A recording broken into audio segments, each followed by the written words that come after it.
మంత్రి కాకాని గోవర్ధన్ రెడ్డి మనకి ఫోన్ లైన్లో అందుబాటులోకి వచ్చారు, మాట్లాడదాం. సార్ నమస్తే అండి మంత్రి గారు. సో మొత్తానికి 2 ఏళ్ల ఆరోపణలు పటాపంచలు చేస్తూ సిబిఐ క్లీన్ చిట్ ఇచ్చింది, ఎలా చూస్తున్నారు సార్? అవునండి, క్లీన్ చిట్ సిబిఐ ఇవ్వడం అనేటువంటిది హైకోర్టులో దీనికి సంబంధించినటువంటి వాళ్ళు అభ్యంతరం అడిగినప్పుడే నేను స్పష్టంగా చెప్పడం జరిగింది. దీనికి సంబంధించి మీరు ఎటువంటి విచారణకైనా నేను సిద్ధం అని చెప్పి ప్రకటించడం జరిగింది. అందులో భాగంగానే ఈరోజు దానికి సంబంధించినటువంటి సిబిఐ ఛార్జ్ షీట్ దాఖలు చేయడం, సిబిఐలో క్లియర్ గా ప్రత్యేకంగా నా పాత్ర ఏమీ లేదని నిర్ధారించడం అనేటువంటిది, ఇది ఒక విధంగా చెప్పాలంటే నాకు మేలు కలిగించడంతో పాటు నా మీద ఆరోపణలు చేసినటువంటి వాళ్ళందరికీ కూడా సిబిఐ ఛార్జ్ షీట్ చెంపపెట్టలాంటిదని చెప్పి నేను భావిస్తున్నా. అదేవిధంగా ఈ రోజు చేస్తున్నటువంటి ఆరోపణలో ఎటువంటి పక్కలేదు, కేవలం ప్రతి ఒక్కటి ఆరోపణలు చేయడం, పత్రికలు రాయించుకోవడం, వాటిని ఏదో ఒక విధంగా ప్రాపగాండా చేయడం తప్ప వాస్తవాలు ఎంత విరుద్ధంగా ఉన్నాయి, ఈ రాష్ట్రంలో వాస్తవాలు ఏ విధంగా ఉన్నాయి, వాస్తవాలు ఏ విధంగా వక్రీకరింపబడుతున్నాయి అనేటువంటి దానికి సిబిఐ ఛార్జ్ షీట్ ఒక ఉదాహరణ. అయితే తరచూ ఈ బురద జల్లటం అనేది ముఖ్యంగా ఒక సెక్షన్ మీడియా, ఈ పత్రికల్లో మనం ప్రతిరోజు చూస్తూ ఉంటాం. సో సాక్షి దానికి వేరే ఫ్లిప్ సైడ్ చూపించే ప్రయత్నం కూడా చేస్తుంటుంది. కానీ ఈ పరిణామాల్లో సార్, సో కోర్టు సమయం అవ్వచ్చు, లేకపోతే సిబిఐ అవ్వచ్చు, ఏ విధంగా వీళ్ళు వృధా చేస్తున్నారు. మరో అంశం మాట్లాడాలంటే, మీరు హైకోర్టులోనే సిబిఐ విచారణకు సిద్ధం అంటూ ప్రకటించారు. సో అప్పుడు మీ థాట్ ప్రాసెస్ ఏ విధంగా ఉంది? ప్రస్తుతం సిబిఐ ఇచ్చిన ఈ ఛార్జ్ షీట్లో పొందుపరిచిన మొత్తం వివరాలని చూసినప్పుడు మీకు ఎలాంటి రిలీఫ్ దొరికిందంటే ఏమని చెప్తారు? అంటే సిబిఐ విచారణ అనేటువంటిది దీనిలో ముఖ్యంగా మనం చెప్పుకోవాల్సింది ఏంటంటే, పోలీసులు అధికార పార్టీకి అంటకాగుతున్నారు, అధికార పార్టీ చెప్పినట్టుగా చేస్తున్నారు అని చెప్పి పదే ప్రతిపక్షం ఆరోపించింది. అందులో నాది కూడా మంత్రిగా ఉన్నారు కాబట్టి, మంత్రి స్థానంలో ఉన్నారు కాబట్టి సాక్ష్యాలను ఆయన తారుమారు చేయడానికి ప్రయత్నిస్తే పోలీసులు వంత పాడుతున్నారని. ఈ రోజు పోలీసులు ఎవరినైతే దోషులుగా గుర్తించారో వాళ్ళనే సిబిఐ నిర్ధారించింది తప్ప, అదే విధంగా ఇన్వెస్టిగేషన్స్ లో కూడా ఏమి ల్యాప్సెస్ లేవు అని కూడా ఆ ఛార్జ్ షీట్ లో సిబిఐ పేర్కోవడం జరిగింది.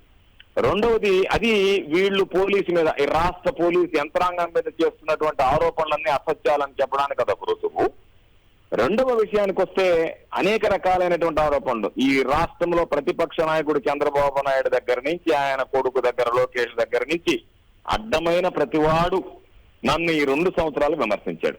ఈ 2 సంవత్సరాలు వాళ్ళు విమర్శించినటువంటి విధానము, ఒకవేళ అదేరు వాటిని లెక్క చేసేవాడిని కాదు, రాజకీయాల్లోకి వచ్చినప్పుడు ఇట్లాంటి వాళ్ళని ఉడత బెదిరింపులకు భయపడేటువంటి పిరికి వాడిని కాదు, అది వేరే విషయం. కానీ వాళ్ళు బుర్ర జల్లుతున్నటువంటి ఈ ప్రక్రియ ఈ రోజు సిబిఐ విచారణ జరగకుండా ఉంటే, సిబిఐ విచారణలో వాస్తవాలు వెల్లడి కాకుండా ఉంటే, ఈ రోజు పోలీసులు దానికి అంటకాగారు అని చెప్పి చాలా మంది మాట్లాడారు. ఈ దేశుల గురించి చివరికి ఇతర పార్టీలు కూడా మాట్లాడాయి. కాబట్టి ఒక వంత పాడినట్టుగా ఒకరికొకరు నేను ఆశ్చర్యపోయా. సిపిఐ రామకృష్ణ మాట్లాడాడు దీని మీద, ఇది నమ్మశక్యం తెలియదు, పోలీసు విచారణ జరిపినటువంటి తీరు ఎస్పీ చెప్పినటువంటి అని చెప్పి. అనేక సందర్భాల్లో నెల్లూరు ఎస్పీగా ఉన్నటువంటి ఆ రోజు విజయరావుని ఎక్కడైనా ఏదన్నా వస్తే ఇది నెల్లూరు ఎస్పీ చెప్పినట్టుగా ఉండండి అని చెప్పి పోలీసు యంత్రాంగాన్ని కించపరిచేటట్టుగా మాట్లాడారు. నాకు సంబంధించినటువంటి నా మీద తీవ్రమైనటువంటి ఆరోపణలు చేశారు, తెలుగుదేశం పార్టీ నా మీద తీవ్రమైనటువంటి ఆరోపణలు చేశారు. ఒక దశలో ఒక పత్రికలో అయితే పెద్ద వ్యాసం వచ్చింది, ఆయన మీద ఆరోపణలు వస్తుంటే ఆయన మంత్రిగా కొనసాగుతున్నారండి. అసలు నా మీద ఆరోపణలు కానీ, నేను దోషినాను కానీ, కాకపోతే ఈ రోజు సిబిఐ కూడా నా పేరు ఎందుకు మెన్షన్ చేసిందంటే, ఒక సెక్షన్ లో ఏదైతే గోవర్ధన్ రెడ్డి పాత్ర ఉందని వచ్చిందో, చంద్రమోహన్ రెడ్డి వెళ్ళి ఆరోపణలు చేశాడో దాన్ని క్లియర్ గా మెన్షన్ చేస్తూ సోమిరెడ్డి చంద్రమోహన్ రెడ్డి చేసినటువంటి ఆరోపణల మీద కూడా మేము విచారించాం, అవి వాస్తవాలు కాదు అవాస్తవాలని తేలింది అని చెప్పి దాంట్లో ఛార్జ్ షీట్ లో స్పష్టంగా పేర్కోవడం జరిగింది. ఒకవేళ విచారణ జరిగి ఉండకపోతే నన్ను దాదాపుగా నిందితుడిగా చేసేశారు, కొంతమంది శిక్ష వేసేశారు, కొంతమంది ఎంత శిక్ష ఖరారు చేశారు, దీనికి సంబంధించి సుప్రీంకోర్టు ఏం ఆర్డర్లు ఇచ్చి, అంటే ఒక వ్యక్తి మీద ఏ స్థాయిలో ప్రతిపక్షం మీడియా బురద తల్లుతుంది అనేటువంటి దానికి నా కథనమే ఒకటి ఉదాహరణ. కాబట్టి రాష్ట్రంలో ముఖ్యమంత్రి గారి దగ్గర నుంచి, మంత్రుల దగ్గర నుంచి, ఎమ్మెల్యేల దగ్గర నుంచి, ఎంపీల దగ్గర నుంచి, ఎమ్మెల్సీల దగ్గర నుంచి, చివరికి గ్రామ స్థాయి వైఎస్ఆర్ కాంగ్రెస్ పార్టీ లీడర్ మీద కూడా బురద చల్లడానికి ఏమాత్రం ప్రతిపక్షం కానీ, మీడియా కానీ, వాళ్ళకు వంతపాడేటువంటి వ్యక్తులు కానీ వెనకాడటం లేదు. ప్రతి సమావేశంలో లోకేష్ మాట్లాడాడు కోర్టు దొంగ కాకాణి అని. నిన్నటి దాకా ఈ రోజు వరకు కూడా కోర్టులో ఫైల్ మాయం చేశాడు. ఈ రోజు సిబిఐ తీర్పుతో వాస్తవానికి వాళ్ళకంత విశాల దృక్పథం ఉండదు. కాకపోతే నేను చంద్రబాబు నాయుడు అడుగుతున్నా, నా మీద ఒక ఆరోపణ వస్తే ఆ ఆరోపణకి నేను సిబిఐ చేత విచారణ చేయించుకోవడానికి సిద్ధమని హైకోర్టులో అఫిడవిట్ దాఖలు చేశాను.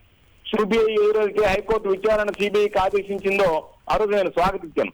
చంద్రబాబు నాయుడు ఈ రోజు ప్రజల దగ్గరికి వెళ్ళి నేను నిష్కలంకుండి, నేను నీతిమంతుడని చెప్పేటువంటి చంద్రబాబు నాలాగా సిబిఐ కోర్టుతో వెళ్ళి హైకోర్టు దగ్గర పిటిషన్ వేసి సిబిఐ విచారణకు నాకు అభ్యంతరం లేదని చెప్పగలడా?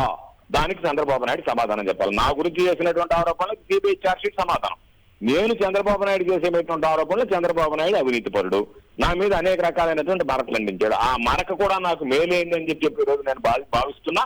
కాబట్టి చంద్రబాబు నాయుడు తన మీద ఉన్నటువంటి మరకలను తొలగించుకుని ఎన్నికల్లోకి రావడానికి నేను సిబిఐ విచారణకు సిద్ధము అని ప్రకటించేటువంటి దమ్ము ధైర్యం చంద్రబాబుకు ఉందా?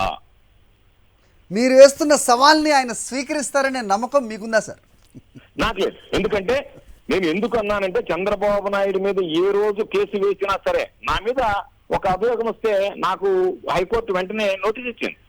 నేను సరేనన్నాను. అడ్వకేట్ జనరల్ గారు, రాష్ట్ర ప్రభుత్వం నుంచి అడ్వకేట్ జనరల్ గారు కూడా ఏం అభ్యంతరం లేదు మాకని చెప్పి ప్రభుత్వం తరఫున ఆయన చెప్పాడు.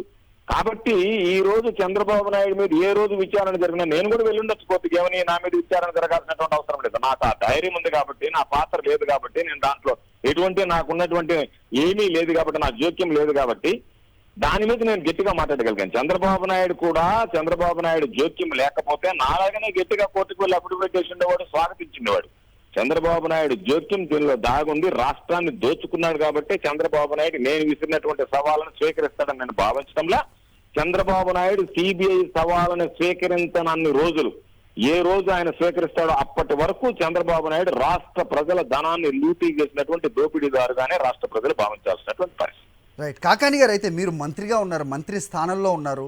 ఇలాంటి ఆరోపణలకు మీరు వాలంటరీగా ఇలాంటి సిబిఐ ఎంక్వైరీ జరగాలని మీరు కోర్టులోనే చెప్పారు. కానీ ఓ మంత్రి స్థానంలో ఉండి మీరు కూడా స్టే తెచ్చుకోవడమో లేకపోతే విచారణ జరపకూడదనో లేకపోతే న్యాయస్థానాలు ఎందుకు ఆశ్రయించలేదు? మీరు ఆశ్రయించవచ్చు. ఎందుకంటే ఆ రోజు ఒకవేళ నేను నిజంగా నా పాత్ర అనేటువంటిది ఉన్నప్పుడు నేను ఖచ్చితంగా అయ్యో నా పాత్ర, నా బొంగు బయటపడుతుందేమో, నేను బహిర్గతం అవుతామేమో, నా విచారణ సిబిఐ విచారణ అనేటువంటిది అత్యుత్తమైనటువంటి సంస్థ. సిబిఐ దేశంలోనే ప్రతి ఒక్కరు దేనికైనా సరే ప్రతిపక్షం కూడా సిబిఐ విచారణ అని మాట్లాడడం అనేటువంటి దానివాయితీ. అటువంటి అత్యుత్తమైనటువంటి సంస్థకు ఇచ్చినప్పుడు కూడా నా పాత్ర ఏమీ లేదు కాబట్టి, నేను దానిలో ఎటువంటి నా పాత్ర, నా జోక్యం లేదు కాబట్టి, నాకు ఆ ధైర్యం ఉంది కాబట్టి నేను కోర్టు ముందుకు వెళ్ళి అయ్యా మీరు విచారణ చేపట్టడానికి నాకు అభ్యంతరం లేదు అని చెప్పగలిగాను.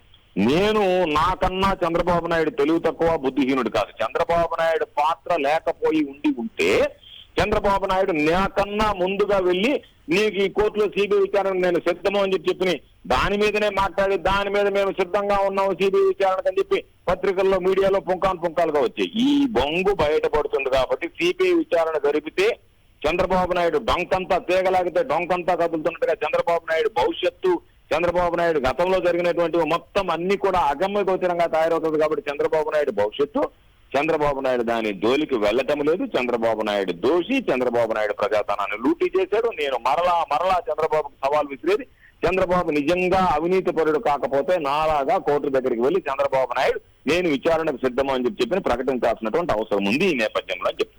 చంద్రబాబు నాయుడే కాదు, లోకేష్ మీరు అన్నట్టుగా ఆయన ప్రతి సభలో మీ పేరు తీయని సభ దాదాపుగా లేదని చెప్పాలి. అలాగే ఇక ప్రజల్లో ఎలాంటి ఆదరణ ఏ రోజు లేని సోమిరెడ్డి లాంటి వాళ్ళు చేసిన వ్యాఖ్యలు, ఆరోపణలని ఈ ఛార్జ్షీట్ ద్వారా, సిబిఐలో ఇచ్చిన ఈ ఛార్జ్షీట్ ద్వారా మీరు ఎలాంటి సమాధానం చెప్తారు? అసలు సమాధానం చెప్పడానికి ఆయన కన్సిడర్ చేస్తారా?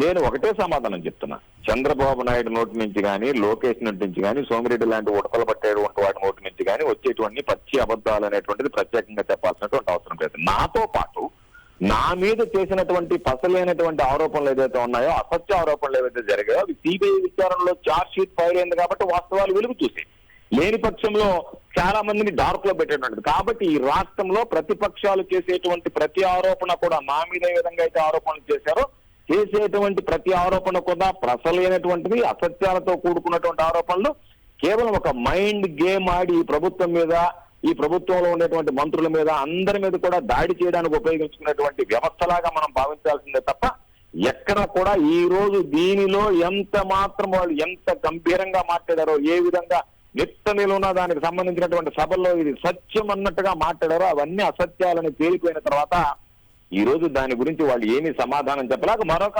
ఆరోపణలు, అసత్య ఆరోపణలకు వెళ్తారు. కానీ నేను ప్రజల్ని కానీ అందరినీ కోరుకునేది, చంద్రబాబు కానీ లోకేష్ కానీ మరొకరు కానీ చేసేటువంటి ఇటువంటి అసత్య ఆరోపణలను మీరు నమ్మకండి. వాళ్ళు చేసేవన్నీ అసత్య ఆరోపణలు తప్ప వాస్తవం లేదు. వాళ్ళు చేసేటువంటి ఆరోపణలకు రుజువు లేదనేటువంటిది ప్రజలకు ఈ రోజు అర్థమైనటువంటి పరిస్థితి. అంతవరకు నాకు సంతోషంగా.